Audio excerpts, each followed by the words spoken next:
नमस्कार. 9:30च्या बातमीपत्रामध्ये मी ज्योती आंबेकर आपलं स्वागत करते. सुरुवातीला एक नजर ठळक बातम्यांवर. देशाचा कारभार राज्यघटनेतल्या तरतुदींनुसारच केला जावा, राष्ट्रपती प्रणव मुखर्जी. बिहारमध्ये संयुक्त जनता दल विधिमंडळ पक्षाचा नेता म्हणून नितीश कुमार यांची झालेली निवड पाटणा उच्च न्यायालयाने ठरवली अवैध. शेतकऱ्यांच्या हिताचे निर्णय घेतले जावेत यासाठी संघर्ष करण्याची शिवसेनेची तयारी, दिवाकर रावते.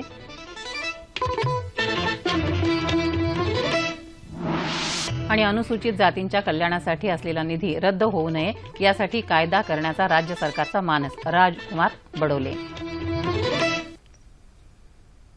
नमस्कार. आणि आता सविस्तर वृत्त.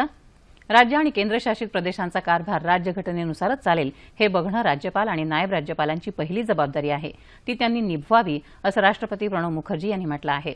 नवी दिल्ली इथं राष्ट्रपती भवनात राज्यपालांच्या 2 दिवसीय परिषदेचं उद्घाटन आज राष्ट्रपतींच्या हस्ते झालं. त्यावेळी ते बोलत होते. स्वातंत्र्य आणि समता या तत्वांची तरतूद राज्यघटनेत करण्यात आली असून या तत्वांचं उल्लंघन झाल्यास देशाच्या लोकशाही व्यवस्थेला बाधा पोचू शकते असं राष्ट्रपती म्हणाले. शांतता आणि सांप्रदायिक सलोखा राखलाच गेला पाहिजे असं राष्ट्रपती म्हणाले. केंद्र सरकारच्या कौशल्य विकास आणि मेक इन इंडिया उपक्रमांना चालना देण्यासाठी राज्यपाल आणि उपराज्यपालांनी प्रयत्न करावेत. तसंच जनधन योजनेच्या अंमलबजावणीतही सक्रिय भूमिका त्यांनी बजावावी असं आवाहन राष्ट्रपतींनी केलं. स्वच्छ भारत अभियानासाठीही त्यांनी योगदान द्यावं असं राष्ट्रपती म्हणाले.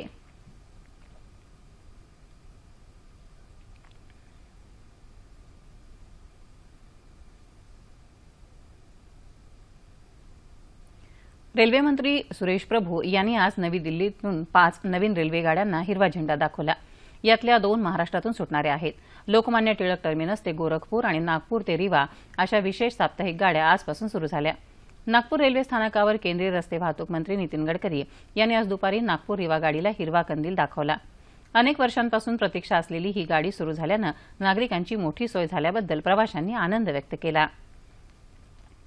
ऊर्जा मंत्री चंद्रशेखर बावनकुळे, खासदार अविनाश पांडे इत्यादी मान्यवर यावेळी उपस्थित होते.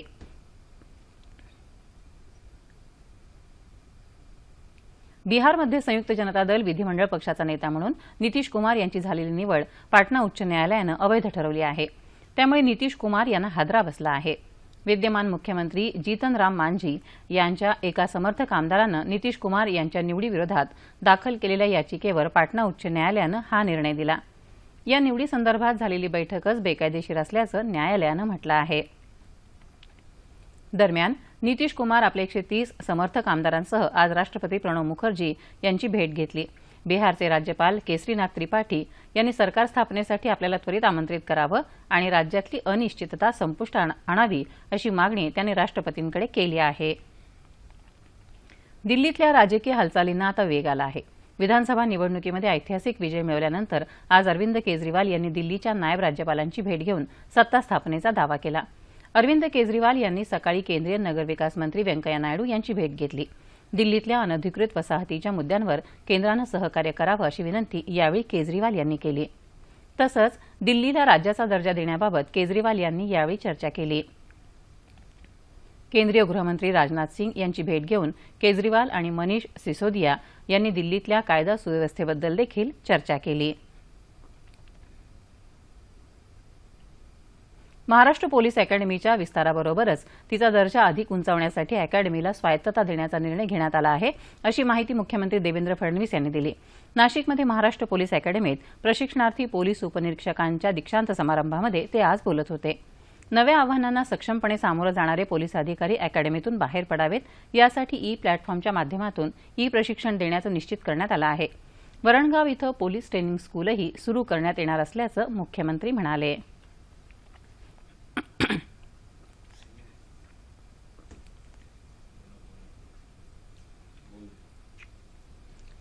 शिवसेना भाजपासोबत सत्तेत असली तरी शेतकऱ्यांच्या हितासाठी सत्तेत देखील संघर्ष करेल असं शिवसेना नेते आणि परिवहन मंत्री दिवाकर रावते यांनी आज सांगितलं.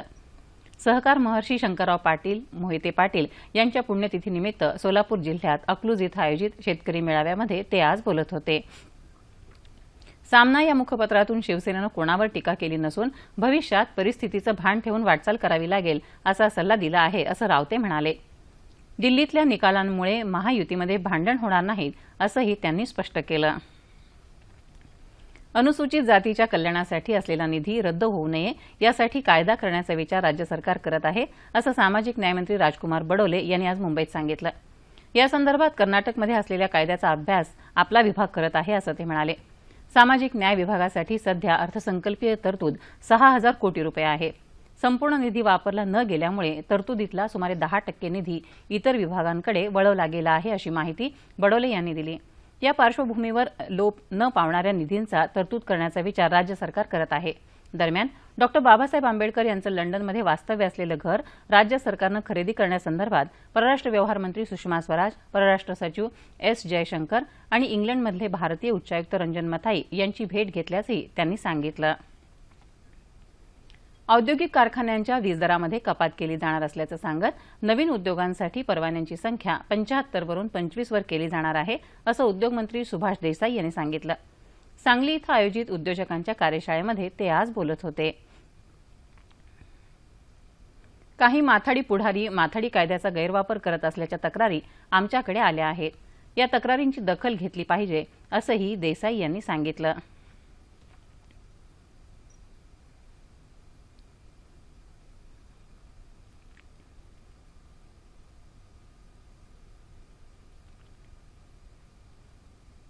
शेतकऱ्यांना नुकसान भरपाई मिळावी, स्थानिक संस्था कर रद्द व्हावा, रेशनवरचं धान्य आणि रॉकेल नियमित मिळावं, अशा मागण्यांसाठी आज सोलापूर इथं काँग्रेसनं रास्ता रोको आंदोलन केलं.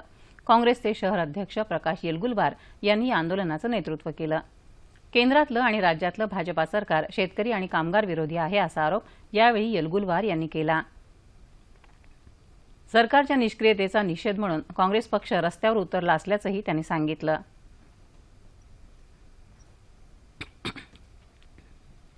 प्रदूषण ही अतिशय गंभीर समस्या असून तिच्या निर्मूलनासाठी विविध पातळ्यांवर प्रयत्न होण्याची आवश्यकता आहे.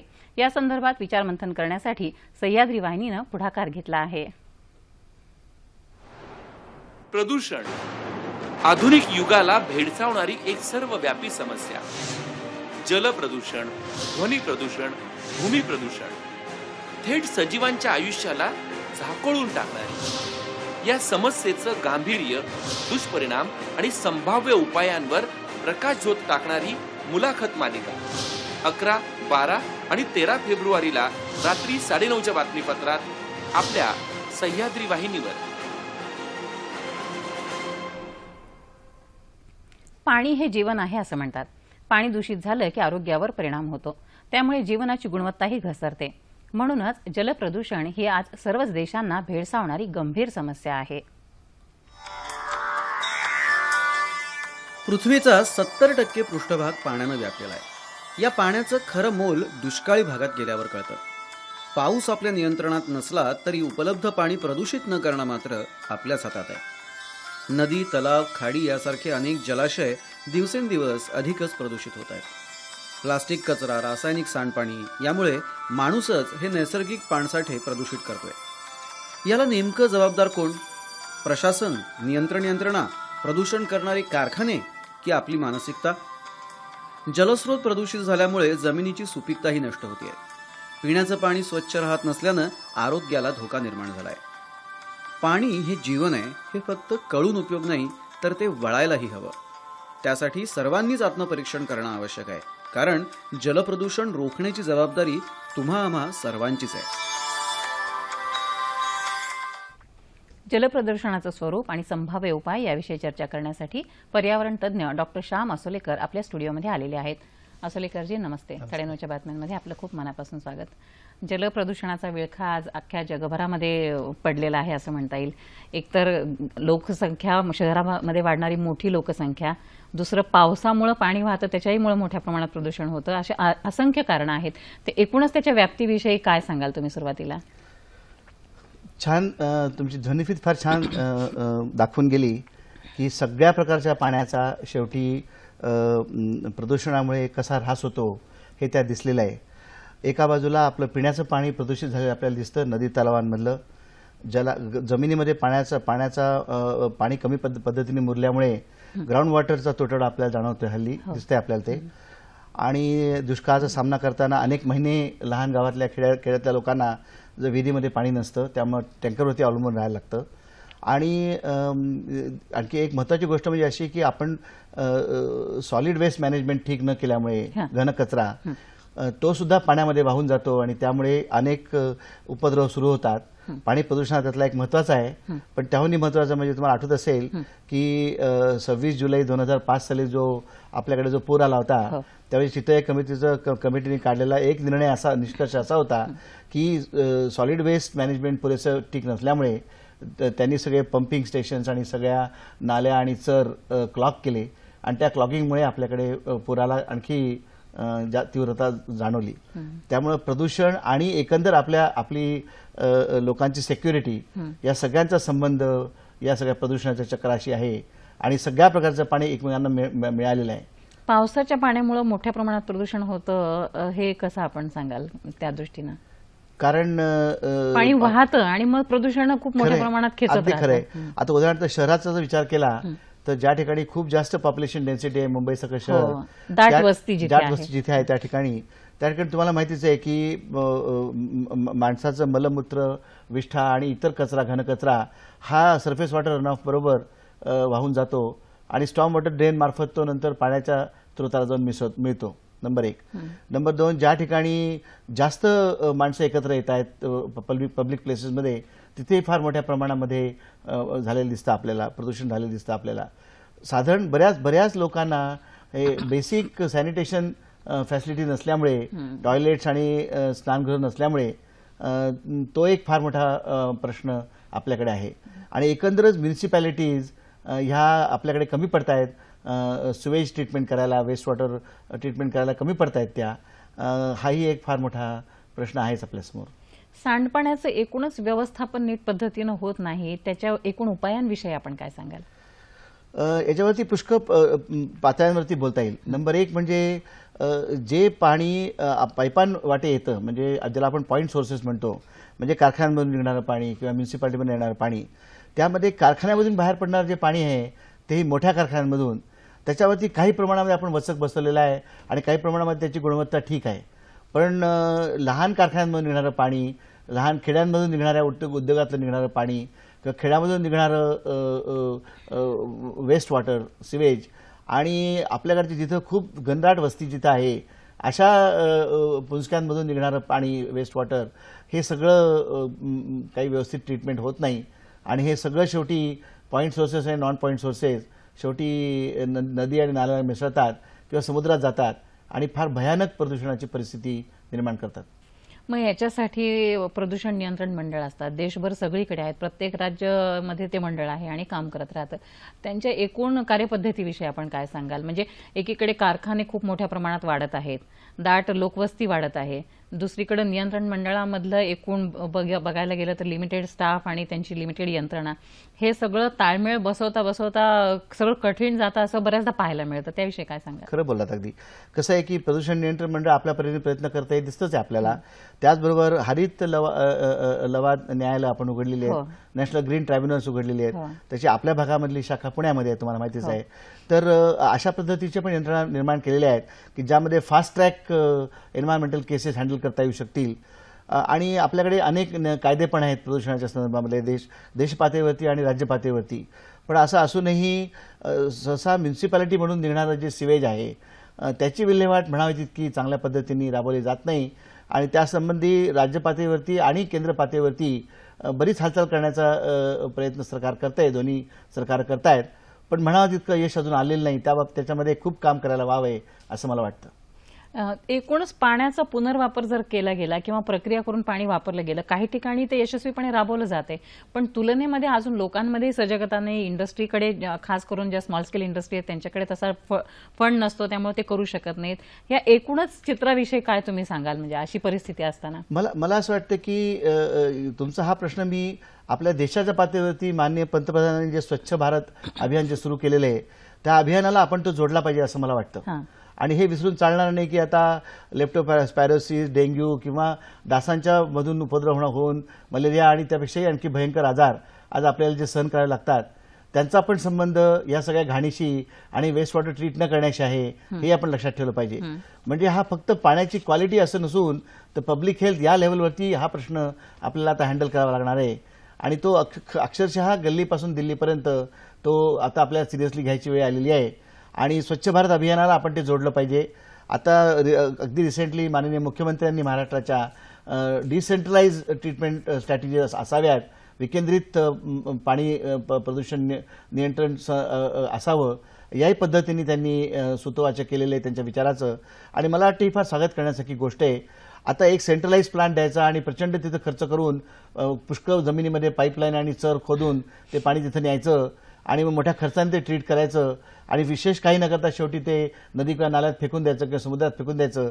मला वाटतं हा अव्यापारेशी व्यापार आहे. आपल्याला हे सगळं बदलून तुम्ही अगदी वर्बावर बोट ठेवले की आता आपण पुनर्वापर ते हा कसं एकच करता येईल? आपला ठीक आहे, आता सोसायटी आहे, एखादं घर आहे, बिल्डिंग आहे, ते असेल किंवा एखादी इन्स्टिट्यूशन आहे, पाण्याचा पुनर्वापर त्यांना करायचा आहे, पण तो कसा करावा याविषयी तुम्ही काय मार्गदर्शन कराल? याच्यावरती आपल्याला पुन्हा 2-3 पातळ्यांवरती विचार केला पाहिजे. एक म्हणजे मी स्वतः आणि माझं कुटुंब ही एक पातळी आहे. दुसरी म्हणजे संस्था किंवा इन्स्टिट्यूशन्स आणि सरकारी कामकाजाच्या ठिकाणं, पब्लिक प्लेसेस या ठिकाणी. आणि तिसरी महत्त्वाची गोष्ट म्हणजे आपल्याला राज्य आणि देश या मोठ्या पातळीवरती, मोठं शहर किंवा राज्य देश अशा मोठ्या पातळीवरती आपल्याला पॉलिसीज आणि आपली स्वतःची जी डिसेंट्रलाइज डेव्हलपमेंटची स्कीम आहे ती व्यापक इंटिग्रेटेड इन्क्लुझिव्ह डेव्हलपमेंट, समन्वय वाटप याच्याशी जोडून घेणं, या पद्धतीचं आपल्याला खालपासून वरपर्यंत उतरंड निर्माण केल्याशिवाय आणि खालून वर नियोजन केल्याशिवाय मला वाटत नाही की ही सक्सेसफुल होणार आहे. म्हणजे सोसायटीच्या स्तरावर काही राज्यांनी असे उपक्रम राबवलेले आहेत आणि ज्याला बऱ्यापैकी यश मिळालेलं आहे. असे काही उपक्रम तुम्ही सांगाल का उदाहरणादाखल की आता फॉर एक्झाम्पल जे पाणी वॉशिंग मशीनचं आहे तेच पाणी समजा ड्रेनेजला आपल्या टॉयलेट बाथरूमला वापरलं तर आपोआप ते क्लीन पण होतं, त्यासाठी वेगळं बाजारात जाऊन डिटर्जंट आणायला लागत नाही. अशा पद्धतीचे काही उपक्रम यशस्वी झालेले आहेत, याविषयी आपण काय सांगाल? अशा प्रकारचे प्रयोग होत आहेत, पण ते फार थोड्या प्रमाणामध्ये किंवा छोट्या प्रमाणात ते होत आहेत. ते त्याचं जास्त मोठ्या प्रमाणात ते आपल्याला आता मल्टिप्लाय करावे लागतील.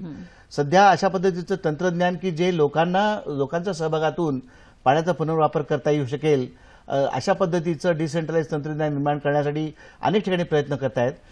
मी स्वतः आणि IIT मुंबई या संबंधामध्ये आम्ही तंत्रज्ञान डेव्हलप करतो आहोत. Rajiv Gandhi science technology foundation commission या संस्थेने आम्हाला त्यासाठी अगदी सढळ हाताने आर्थिक सहाय्य दिलेलं आहे. अनिल काकोडकर त्याचे मला वाटतं प्रमुख. बरोबर सांगितलं. आणि या उपक्रमाअंतर्गत आम्ही म्हसवड गावाजवळ 2-3 वस्त्यांमध्ये आम्ही छोटं गाव आहे, ते 26,000 वस्तीचं गाव आहे, तिथल्या 2-3 वस्त्यांमध्ये आम्ही तिथलं पाणी डिसेंट्रलाइज पद्धतीने ट्रीट करतोय. त्यासाठी आम्ही natural treatment system, constructed wetland वापरतोय आम्ही आणि डिसेंट्रलाइज पद्धतीने आम्ही पाण्याचा पुनर्वापर कसा करता येईल याच्या पद्धतीने आम्ही ते तंत्रज्ञान विकसित करतोय. त्याचा विशेष म्हणजे लोकांनी चालवलेली ते संयंत्र आहे आणि त्या लोकांच्या सहभागातूनच ते निर्माण होतंय, ही त्याच्यामध्ये विशेष महत्त्वाची गोष्ट आहे.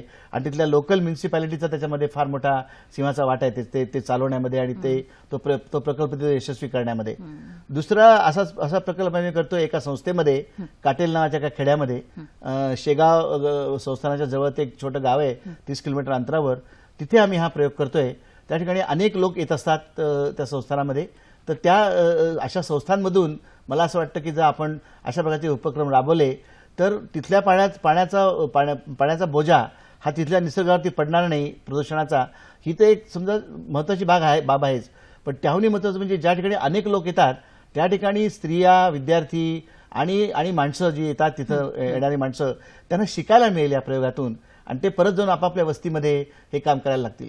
तेव्हा कुठेतरी आपल्याला जलदूत आपल्याला निर्माण करायला पाहिजेत आणि त्यासाठी आपल्याला शिक्षण संस्था, शाळा, हॉस्टेल्स इथं आपल्याला अशा पद्धतीचे हे करावे लागतील.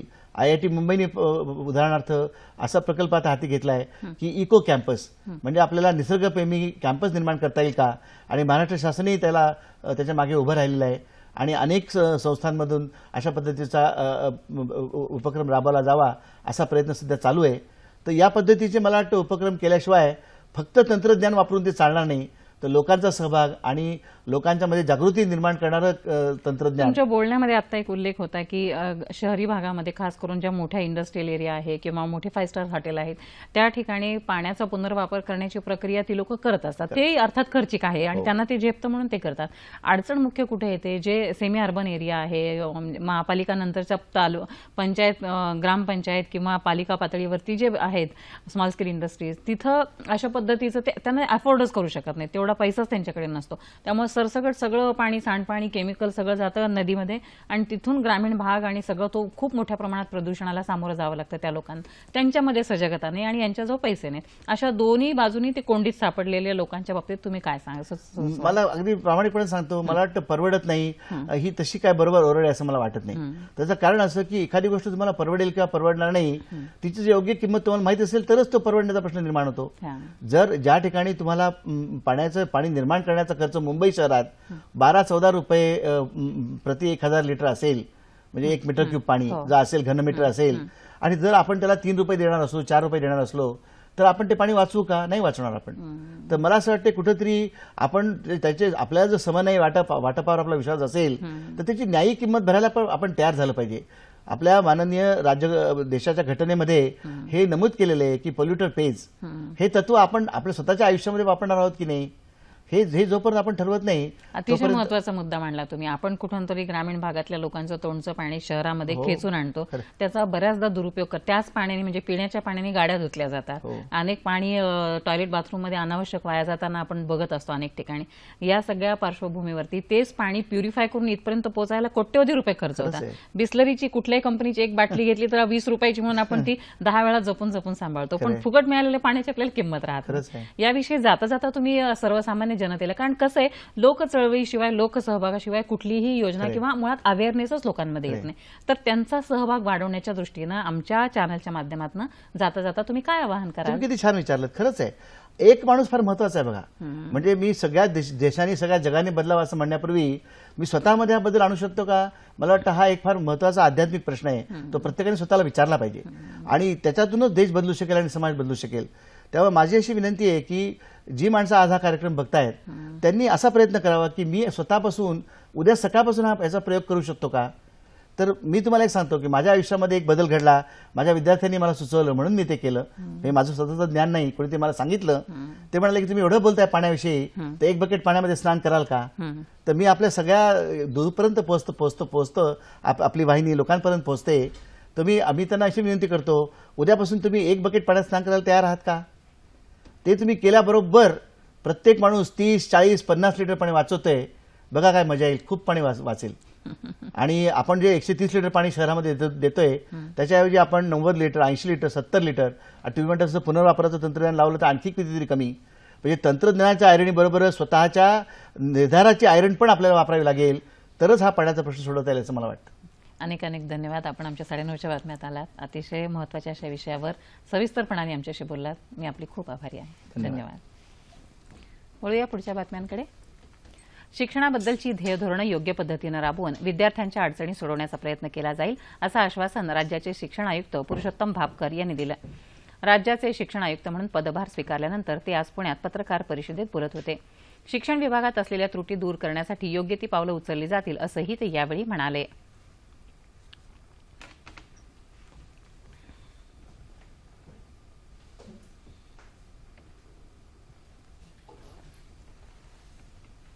केंद्र सरकारच्या प्रस्तावित रस्ते वाहतूक आणि सुरक्षा विधेयकाच्या विरोधात महाराष्ट्र एसटी कामगार काँग्रेस संघटनेनं कोल्हापूरमध्ये आज धरणं आंदोलन केलं.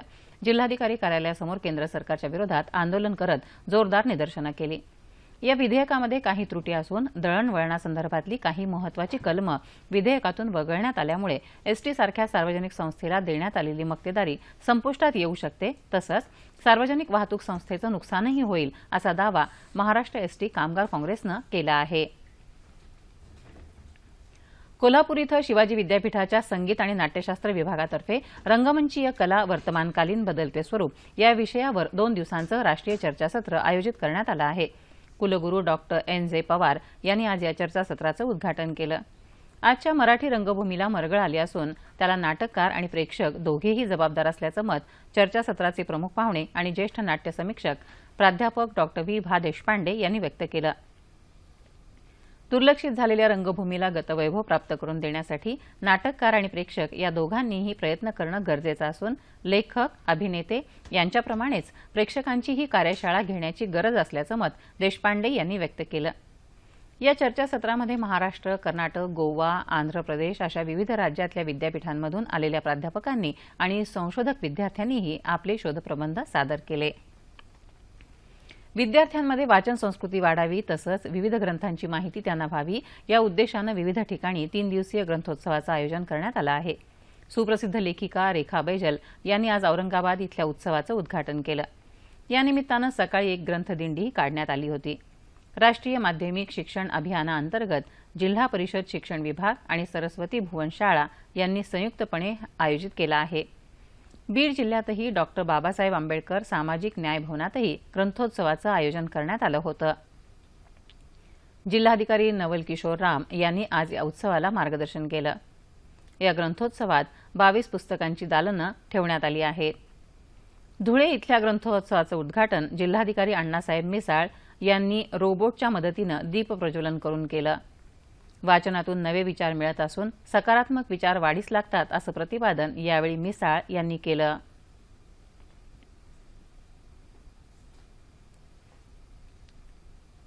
प्रत्येक स्त्री शिकली, तिला समान संधी मिळाली तर हा देश प्रगतीपथावर जाईल. या बाबासाहेब आंबेडकरांच्या वक्तव्याला आज रिपाईचे अध्यक्ष रामदास आठवले यांनी मुंबईत उजाळा दिला. पक्षाच्या महिला आघाडीतर्फे कर्तबगार मातांचा आई पुरस्कार देऊन गौरव करण्यात आला. त्यावेळी ते बोलत होते. पुरुषप्रधान समाजानं महिलांचा योग्य सन्मान केला तर त्यांना 33% आरक्षणाची गरजच भासणार नाही असं मत खासदार पूनम महाजन यांनी यावेळी व्यक्त केलं. हौसाबाई आठवले, शांताबाई कांबळे, विजया कदम आणि हौसाबाई कांबळे या मातांचा आज सन्मान करण्यात आला.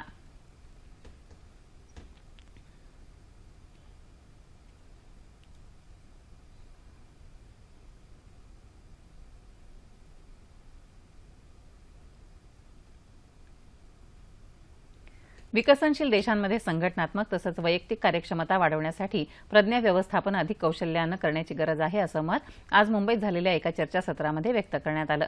देशातल्या विविध उद्योग समूहांनी मनुष्यबळ व्यवस्थापन या मुद्द्यावर विशेष लक्ष दिलं असून रोजगार, प्रज्ञाशोध, कर्मचारी कल्याण, कार्यक्षमता सुधारणा इत्यादी बाबींना यामुळे चालना मिळू शकेल असा विश्वास यावेळी व्यक्त करण्यात आला.